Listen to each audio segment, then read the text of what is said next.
옛날 충청도 지방의 어느 고을에 나이 29이 넘도록 시집가지 못한 박숙이라는 노처녀가 있었습니다.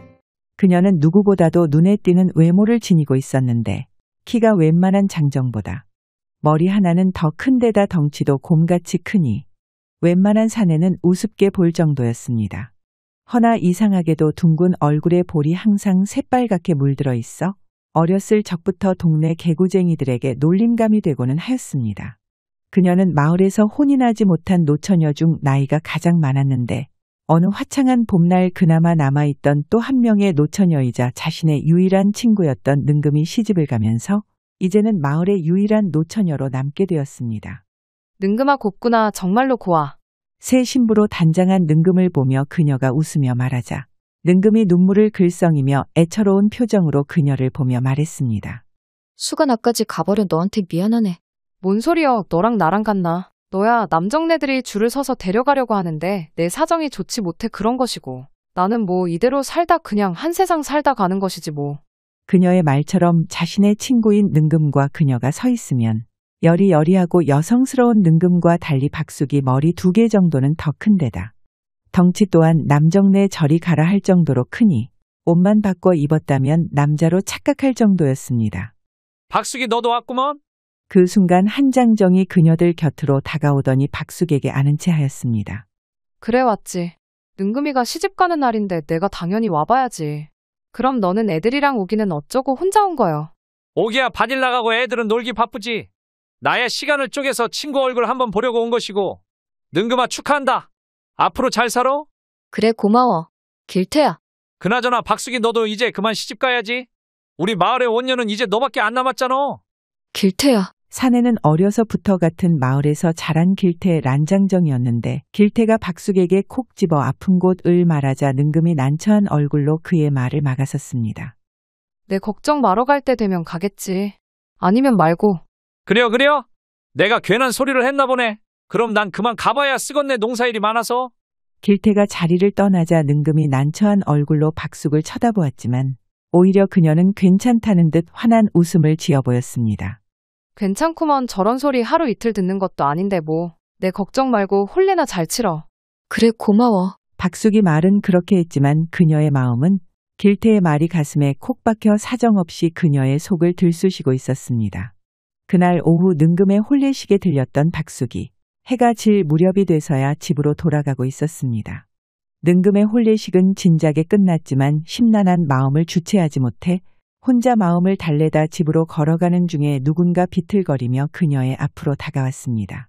이게 누구야? 박숙이 아니야? 박숙이 어디? 다가온 이는 아침에 만난 길태와 그의 둘도 없는 친구인 복남이었는데 술에 만취하여 붉어진 얼굴을 하고 나타났습니다. 길태 너는 아까 농사일 하러 간다고 하지 않았냐? 뭔 술을 이 지경이 될 때까지 마신 거요? 오늘 기분 좋은 일이 있어 한잔했지. 그나저나 우리 박숙이 이제 외로워서 어쩌냐?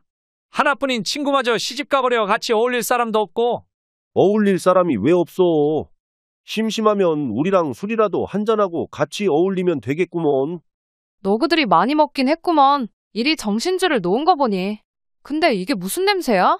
박숙이 갑자기 코를 킁킁거리며 그들 곁으로 가까이 다가가자 짓궂게 농을 걸던 그들이 기겁하며 소리쳤습니다. 뭐야? 걔도 아닌데 왜 이렇게 킁킁거려? 가만히 있어봐. 누구들 딱 걸렸어. 이 냄새. 박숙이 그들에게 지독하게 풍기는 술 냄새 속에서 뭔가 다른 냄새를 맡고는 눈을 찡그리며 두 사람에게 말했습니다. 누구들 기방 다녀왔지. 뭔 소리야? 기방이라니 큰일 날 소리하고 있어. 얘가 사람 잡네. 누가 기방을 갔다고 그려 그런 소리를 하덜 말어. 길태와 복남은 술이 번쩍 깨며 박숙에게 오히려 큰 소리를 치며 화를 내려 했습니다. 이것은 사양 냄새에 분냄새인데 이렇게 비싼 것을 쓰는 여인네 중에 너희랑 같이 술 마셔줄 사람은 풍화정에 있는 소월이인가 뭔가 하는 애겠지. 소월이. 도대체 너는 점쟁이도 아닌 것이 진짜 뭘 그렇게 맞춰대냐? 발뺌하려던 두 사람이 소월이라는 이름이 나오자 얼굴빛까지 싹 바뀌더니 비굴한 표정을 하고 박숙의 옷자락을 붙잡고 사정하듯 매달렸습니다. 그것이 수가 그냥 잠깐 들렸다만 왔어. 맞아. 우리 같은 총것들이 무슨 돈으로 기방에서 술을 먹겠냐? 그냥 진짜 앉았다가 바로 일어났네. 잠깐이고 뭐고 니들 마누라는 논일에 밭일에 남의 집 삭바느질까지. 먹고 살겠다고 정신없이 일하는 통에 너구들은 그 비싼 기방에서 기녀하고 술을 마셔. 너희 정신이 가출했나 보네. 정신줄 좀 단단히 붙들고 살아. 그럼 네 말대로 앞으로 단단히 정신줄 붙잡을 테니까 오늘 일은 절대로 아무한테도 말하지 말아주라. 두 사람이 박숙에게 애원하며 말하자 그녀가 그들에게 다짐을 받고 대답했습니다. 앞으로 너희들 하는 거 봐서 내 입이 움직일 거니까 똑바로 해. 알았어. 아이고, 그걸 말이라고 알겠구먼. 고맙다, 쑥아.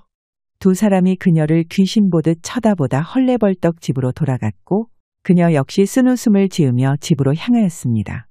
이렇듯 박숙의 감이 유난히 발달한 면이 있었는데 그것은 어린 시절 한 가지 사건을 겪으며 그녀의 체질이 완전히 바뀌어 생겨난 일이었습니다. 그녀가 10살 무렵 여동생과 산에 올라가 뛰어놀다 동생과 깊은 구덩이에 미끄러져 넘어지게 되었는데 놀랍게도 그곳은 뱀떼가 사는 속을 이었습니다. 뱀들은 박숙과 동생을 보고 그녀들에게 사납게 덤벼들자 동생을 구덩이 위로 밀어낸 박숙은 뱀떼들에게 사정없이 물려 그 자리에서 정신을 잃고 쓰러져 버렸습니다. 여동생이 울며 마을로 뛰어내려가 어른들을 불러 박숙을 업고 의원에게 데려갔지만 온몸이 퉁퉁 붓고 얼굴이 시퍼렇게 중독된 그녀의 모습을 보고 하루를 넘기기도 힘들 거라며 손을 놓아버렸습니다. 허나 의원의 말과 다르게 박숙은 4일이 지나도록 숨이 붙어 있었는데 5일째 되던 날 검은 설사와 토를 하고 나더니 얼굴의 혈색이 점점 정상으로 돌아오기 시작하였습니다. 며칠이 지나 박숙이 의식을 되찾고 자리에서 일어나자 보통 사람이 하루 동안 먹을 양의 밥을 한 번에 먹어치워버렸고 그 이후로도 먹성이 이전과는 판이하게 달라져 마치 걸신이라도 들린 듯 쉬지 않고 먹어대었습니다. 그때부터 그녀의 체질이 이전과 많이 달라졌으니 양볼은 언제나 붉게 물들어 동네 아이들의 놀림감이 되었지만 시간이 지나며 그녀의 키와 덩치가 웬만한 장정들보다 더 커지자 마을의 장난꾸러기들도 그녀를 함부로 놀리지 못하며 어려워하였습니다. 그녀가 상념에 빠져 집으로 걸어오고 있을 무렵 집 앞까지 어느덧 가까이 오자 그녀의 집에서 소란스러운 소리가 들리더니 한 무리의 사람들이 우르르 나오고 있었습니다. 수가? 아버지, 그녀의 집에서 나온 사람들은 다름 아닌 그녀의 아버지와 몇 명의 포졸들이었는데 포졸들 중 한 명이 그녀를 보더니 반색하며 말했습니다. 마침 딱 만났네.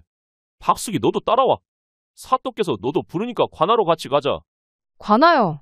제가 관아는 왜 가요? 글쎄 가보면 알아. 너랑 너희 아비랑 같이 잡아오라고 하셨으니까. 잔말 말고 따라와. 수가 너 무슨 사고를 친 거요? 아니에요. 아버지, 제가 뭔 사고를 쳐요. 박숙은 어찌된 일인지 알 수 없어 포졸들의 손에 이끌려 관하로 향할 수밖에 없었습니다. 사또 분부하신 대로 박숙이 부녀를 잡아왔습니다. 관하로 들어서는 박숙 부녀를 보고 아전이 사또를 부르자 사또가 한껏 거드름을 피우며 나와 자리에 앉았습니다. 어이 박숙이, 네, 사또. 너 올해 나이가 몇이더냐? 제 나이는 갑자기 왜 물으신대요? 어느 안전이라고 어서 대답해 드려라. 뿔퉁하게 대답하는 박숙에게 아전이 눈을 부라리며 다그치자 그녀가 퉁명스럽게 대답했습니다. 29이요. 29 그 나이가 되도록 뭐 했길래 시집도 못 간 것이냐? 이 고을에서 남은 원년은 너 하나뿐이거늘 이것은 모두 너와 내 애비의 잘못이다. 사또 어찌 시집 못 간 것이 죄가 됩니까? 그래도 사또의 말을 듣던 박숙이 안 그래도 붉은 얼굴이 더욱 붉게 달아오르자 그녀의 아버지는 불안함에 몸을 떨며 말했습니다. 수가 그냥 사또 묻는 말에 고분고분 말려. 박숙이 아버지의 말을 듣고 치밀어 오르는 화를 진정시키려 애쓰는 와중에 사또가 그녀의 화를 더욱 부채질하는 말을 하였습니다. 나라에 가뭄이 들어온 백성들이 고통받는 이때에 주상전하께서 직접 어명을 내리셨다. 온 나라에 혼인하지 못한 광부와 원녀의 한이 쌓여 음양의 조화가 이롭지 못하니 하늘조차 이에 응의 비를 내리지 않는 것이라. 전국에 있는 광부와 원녀들을 혼인시키는데 온 힘을 다하라는 어명이 내려왔다. 사또의 입에서 나온 말에 박숙뿐 아니라 포졸과 아전까지 그 자리에 있던 모든 이들이 아연실색하고야 말았습니다. 하여 우리 마을의 유일한 원녀인 박숙이 내가 혼인하지 않는다면 너와 내 아비에게 각각 장 50대씩 내릴 예정이니 혼인을 하던가 장 50대를 맞던가 양단 간의 결정을 내리거라. 숨을 고르며 사또의 말을 듣던 박숙이 화를 버럭내며 소리치고 말았습니다. 아무리 나라님 말씀이라도 어찌 갑자기 혼례를 하란 말씀입니까? 말을 끝까지 들어보거라. 그리하여 오늘 옆 고을에서 혼인 못한 광부 2명을 불렀으니 오늘 이 자리에서 맞선을 보거라. 사또의 말을 들은 박숙과 그녀의 아버지의 표정이 정반대로 나타나니 사또는 그런 두 사람을 보며 무엇이 못마땅한지 인상을 찡그리고 소리쳤습니다. 내 관직 생활 30년 동안 중매를 서기는 또 처음이니 너 박숙이 오늘 내 짝을 찾는 것이 너에게도 좋을 것이다. 사또 마침 저기 옵니다요. 그 소리에 모두가 돌아보니 2명의 나이 들어 보이는 장정이 관하로 들어서고 있었습니다. 그런데 어찌 된 일인지 두 장정이 서 있던 박숙과 눈이 마주치더니 인상을 찡그리며 한숨을 내쉬었고 그런 그들을 보던 박숙의 얼굴 역시 불타오르듯 빨개졌습니다. 그래, 먼 길 오느라 고생들 했네. 예. 사또의 환대에도 두 사람의 인상은 펴지지 않았고 그런 그들에게 사또가 물었습니다. 그래, 두 사람은 나이가 어떻게 되시는가? 올해로 40입니다요. 저는 35이 되었습니다. 그래, 나이 차는 좀 있지만 마음만 맞는다면 그것이 큰 문제가 되겠는가? 세 사람은 서로 인사들 나누시게. 사또가 세 사람에게 인사를 권했지만 세 사람은 불만이 가득한 얼굴로 누구 하나 나서지 않다. 갑자기 가장 나이든 장정이 나서며 소리쳤습니다. 사또 저는 포기할랍니다. 그 소리에 모여있던 모든 사람들은 찬물을 뒤집어 쓴 듯 확 가라앉았고 옆에서 눈치를 보던 다른 장정 또한 앞으로 나서며 소리쳤습니다. 저도 포기할래요. 무엇이야? 왜 그러는 것이냐? 왜 말 한마디 해보지 않고 포기한다는 것이야? 두 사람의 갑작스러운 행동에 사또가 놀라 말했습니다. 저도 보는 눈이 있는데 저 처자는 제 취향이 아닙니다. 저도요. 그들의 말을 듣고 있던 박숙의 얼굴은 시시각각 변하더니 더 이상 봐주기 힘들 정도로 시뻘겋게 달아올랐습니다. 저도 저런 아저씨들은 싫구만요. 누군 보는 눈도 없는 줄 아나요. 무엇이라? 아니 어린 것이 어른을 몰라보고 어디서 막말이냐? 박숙과 두 장정이 언성을 높이자 한순간에 관아가 시장 바닥처럼 변하였습니다. 그런 그들을 보고 사또는 온갖 인상을 찡그리더니 뒷목을 부여잡으며 아전에게 소리쳤습니다. 아이고 두야 이봐 아전. 중매고 뭐고 그냥 모두 접어라 접어. 사또가 성을 내는 순간 포졸 하나가 관아로 헐레벌떡 뛰어오더니 사또를 보며 다급히 소리쳤습니다. 사또 큰일 났습니다. 큰일. 큰일 왜 또 또 뭔 일이 났길래 이 난리야. 그것이 흥왕사의 금불상을 도둑 맞았답니다. 뭐 흥왕사의 금불상을 도둑 맞아. 그들이 이렇듯 소란을 떠는 데는 모두 이유가 있었으니 도둑 맞았다는 그 불상은 전대 임금이 불교에 심취해 흥왕사에 직접 하사하신 불상으로 이 마을뿐만 아니라 왕실에서도 해마다 사람을 보내 제를 올리는 귀한 불상이었습니다. 아이고 이제 내 운도 다 했나 보다. 이방아 일단 저자들을 돌려보내고 박숙이 부녀는 옥에 가두거라. 사또! 사또의 명예 박숙 부녀는 난생 처음 옥에 갇히는 신세가 되고 말았으니 박숙은 자신 때문에 옥고를 치르게 된 아버지를 보며 고개를 숙이고 울먹였습니다. 아버지 저 때문에 죄송해요. 아니다. 죄송할 거 없다. 세상 일이 어찌 사람 뜻대로 다 되겠느냐? 부부의 인연도 알고 보면 다연이 닿아야 되는 법이거늘 억지로 해서 될 일이 아니지. 다정한 아버지의 말을 듣자 그녀는 죄스러운 마음에 눈물이 나 더욱 고개를 들기 힘들었습니다. 그렇게 두 사람이 옥에 갇힌 지 한참이 지나 어둠이 내리자 옥문 앞이 갑자기 시끄러워지더니 포졸들이 험상궂은 인상의 사내를 잡아다 옥에 가두고는 큰 소리쳤습니다. 들어가 얌전히 있거라. 사또께서 돌아오시는 대로 신문이 시작될 것이니. 포졸들이 사내를 옥에 집어넣고 나가자 맞은편에서 그를 뻔히 쳐다보던 박숙을 보고 사내가 사납게 중얼거렸습니다. 뭘 그렇게 빤히 쳐다보느냐? 내 눈 감고 내가 쳐다보는데 뭐 보태준 거 있남? 박숙이 천연덕스럽게 대꾸하자 사납던 사내의 얼굴에 의외라는 빛이 떠올랐습니다. 아깝구나. 웬만한 사내도 내 눈빛을 마주하면 꼬리를 내리는데 남자로 태어났다면 뭐가 돼도 됐을 것을. 수가 그만 쳐다보거라.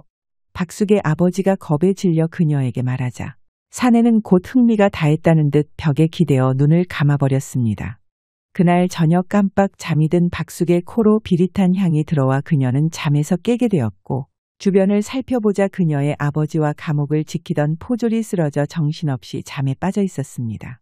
그때 시커먼 그림자가 감옥으로 들어오더니 쓰러진 포졸을 흔들어보고 말했습니다. 약기운이 확실하군. 깊이 잠들었다.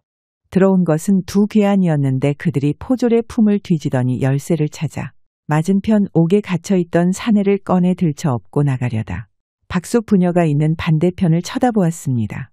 형님 저자들은 어찌할까요? 시간이 없다. 어서 큰 형님을 모시고 이곳을 벗어나는 게 우선이다. 예. 그들이 감옥을 나가고 난 뒤 박숙이 자신의 아버지를 흔들어 깨워보았지만 잠이 얼마나 깊게 들었는지 좀처럼 일어나지 못하였습니다. 아버지, 정신 좀 차려보세요. 아버지! 그녀가 쓰러져 있던 포졸까지 흔들어 깨워보려 했지만 두 사람은 아무리 소리쳐도 꼼짝하지 않았습니다. 다음 날 새벽 교대하러 들어온 포졸에 의해 사내가 탈옥한 것이 발견되었고 관아는 그 일로 발칵 뒤집어져 버렸습니다. 보통 대담한 놈들이 아닙니다. 번을 서던 포졸이 아직도 정신을 못 차리고 있으니 약을 쓴 게 분명합니다. 약이라! 예, 아무래도 약을 바람에 실어 뿌린 것 같습니다. 번을 서던 포졸과 박숙이 아비 역시 정신을 못 차리고 있다고. 예, 헌데 박숙이는 멀쩡합니다. 어찌 그럴 수 있나? 박숙이를 얼른 불러오거라. 사또 앞에 불려온 박숙은 어젯밤 자신이 보았던 일을 자세히 이야기하자 그런 그녀를 보고 사또가 의아해하며 물었습니다. 그런데 너는 어찌 이리 멀쩡한 것이냐? 그거야 저도 모르지요. 모른다라. 예, 제가 약을 쓴 것도 아닌데 어찌 알겠습니까요? 그래, 그럼 너는 그 자들을 보면 알 수 있겠느냐? 너무 어두워 확실치는 않아도 목소리를 들으면 알 것도 같습니다. 그래, 그렇다면 너도 우리 일을 도와야겠다. 예? 사또는 간밤의 괴한을 본 박숙을 포졸들과 함께 범인들을 잡는 수색에 참여시켰고 다른 고을로 가는 길목을 모두 틀어막고 온 마을을 샅샅이 뒤졌지만 며칠이 지나도록 범인들의 흔적을 발견할 수가 없었습니다. 도대체 하늘로 솟은 거야? 땅으로 꺼진 거야? 이 정도 뒤졌으면 뭐라도 나와야 하는데 어찌 일이 뭔지 하나 안 나올 수 있느냐?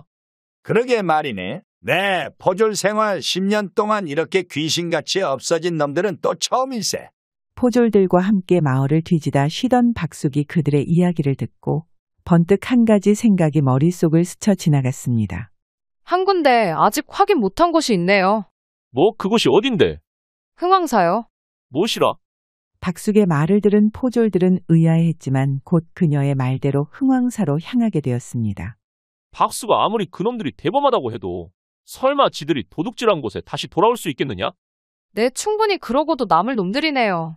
아저씨들도 보셨잖아요. 관아까지 들어와 자기들 동료를 빼가는 걸. 이자들은 보통간 큰 도둑들이 아니라고요. 세 사람이 말하는 사이 어느새 흥왕사에 도착하였고 그들이 흥왕사 경내로 들어서자 분위기가 착 가라앉은 것이 평소 불공을 들이기 위해 사람이 빈번히 왕래하던 절간이 새소리만 들릴 뿐 쥐죽은 듯 조용했습니다. 뭐야? 왜 이렇게 사람이 없어? 요새 분위기가 좋지 않아 다들 집에만 있어서 그런 거겠지요. 우리가 도둑들 잡는다고 좀 들쑤시고 다녔나요?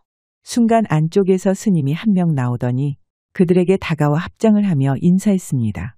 나무와 및 탑을 공무로 바쁘신 포졸나리들께서 무슨 연의로 절까지 다 방문하셨는지요? 그것이 별것 아니고 요새 도둑들이 하도 설치고 다녀서 예방 차원에서 한번 순시나온 것이요.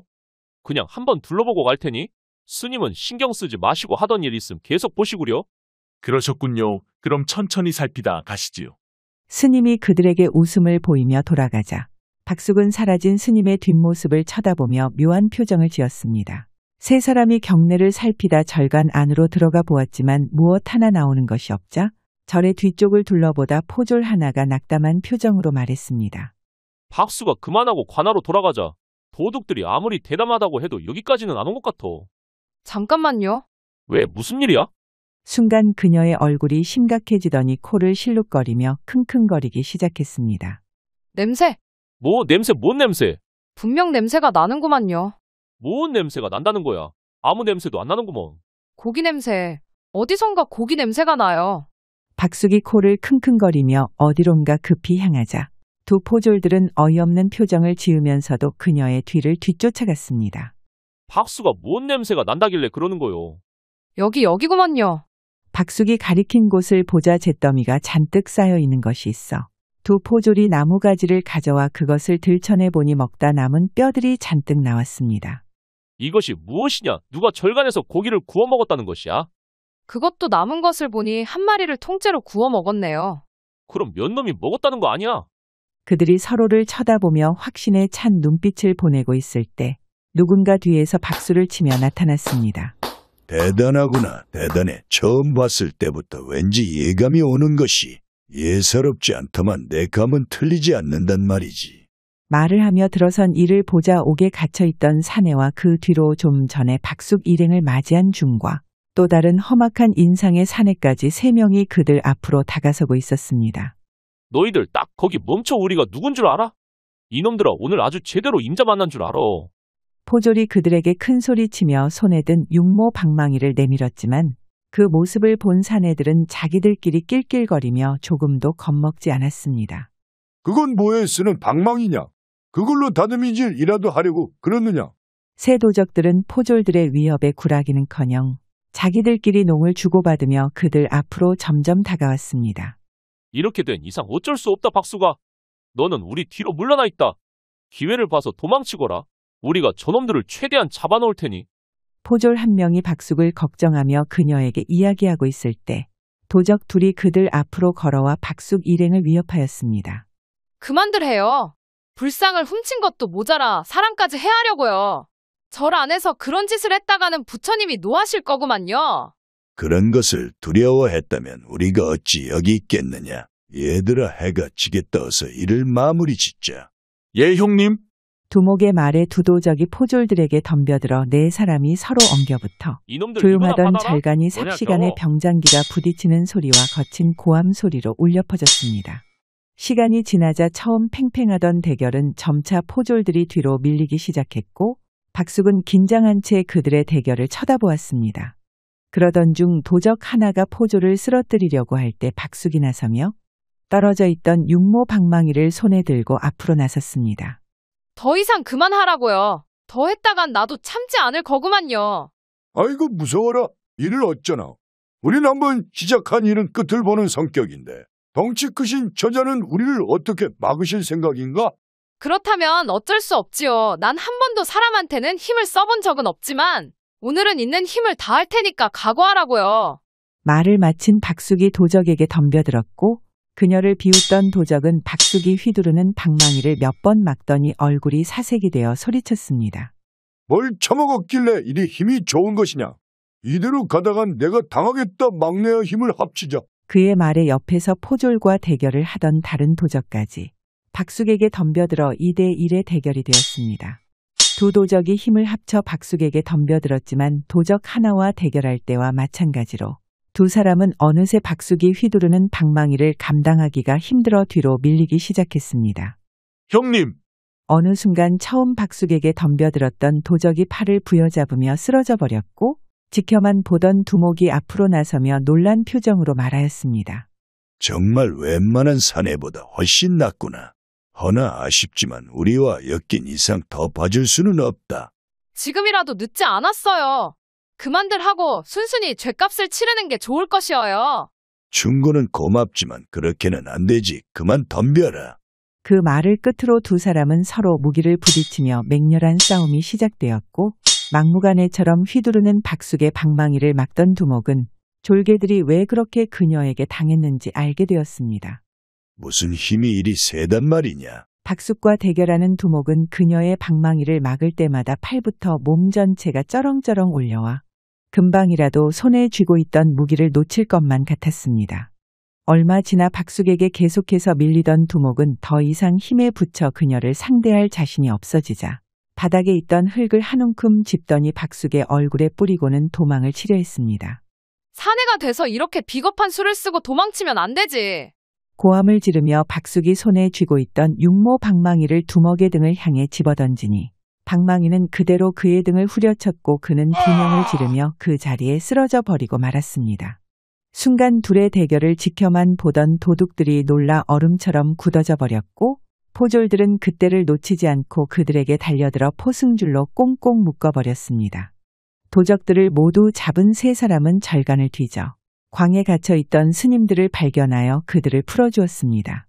나무 아미타불, 3분이 아니었음 큰 화를 당할 뻔하였습니다. 스님들이 3사람을 따라 나와 감사의 인사를 하며 배웅해 주었고 박숙과 포졸들은 도적들을 굴비 엮듯 줄줄이 엮어 저잣거리로 나서자 그 광경을 구경하러 마을 사람들이 몰려들었습니다. 마을 사람들의 환대를 받으며 박숙 일행은 관아로 의기양양하게 향하자 소식을 들은 사또와 사람들이 관아 앞까지 몰려나와 그들을 맞아주었습니다. 장하다 박숙이 내가 큰일을 해내었구나. 이런 흉악한 놈들은 옥에 가두거라. 내 놈들에게는 엄벌이 내려질 것이니 단단히 각오하고 있거라. 사또의 명예 포졸들이 그들을 옥으로 끌고 가 가둬두었고 사또는 모든 일이 정리되자 옥에 있던 박숙의 아버지를 풀어주고 그녀와 마주 앉았습니다. 박숙이 너는 보면 볼수록 신기하단 말이야. 뭐가요? 어떻게 그런 생각을 했을까? 여튼 네 덕분에 나도 한숨 놓았다. 그러나 한 가지 해결할 일이 남았지. 얘 또 뭐가 남았다는 것이어요? 뭐긴 뭐야 내 혼사 문제지. 사또. 나도 내 공을 쳐 혼사 문제를 넘기고 싶었지만 주상전하의 어명이라 나도 어쩔 수 없다.